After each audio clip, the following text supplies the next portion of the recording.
Now let's look at where do the peace talks stand at the moment. Trump has directed Witkoff, his envoy to the Middle East and other regions, to meet with Putin, and we've just heard from Russian authorities that they have confirmed that Witkoff will be visiting Moscow in the near future to discuss the matter. What has happened in the recent past is that US-Ukraine talks have resulted in a refined framework. So what was the original framework? It was about 28 points long. That has been revised down to about 19 points, and several of the Ukraine issues have been discussed, but it remains to be seen whether both the sides fully agree on it or not. Now we have Ukraine agreeing in principle to revise peace proposal.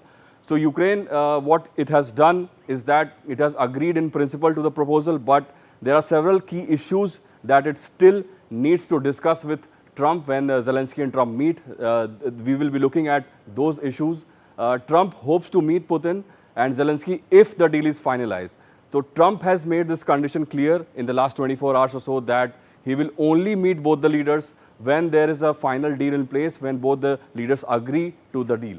What Russia has said is that it could reject the peace plan if it is fundamentally different from the previous talks. So what happened in Alaska was that the US president and his counterpart from Russia, Vladimir Putin, met and they decided on some kind of framework, but if the revised framework differs from that, Russia could, might as well reject the deal. What are the sticking points? The first one, of course, is the contentious Donbas region. It is the eastern region of Ukraine and also the NATO membership.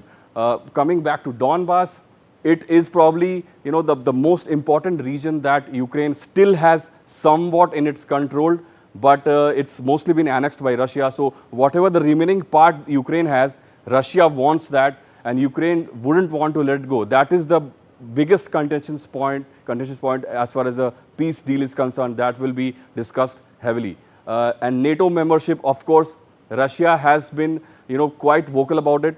The primary reason why Russia invaded Ukraine was the fact that Ukraine could have been looking for a NATO membership, is what Russia had argued.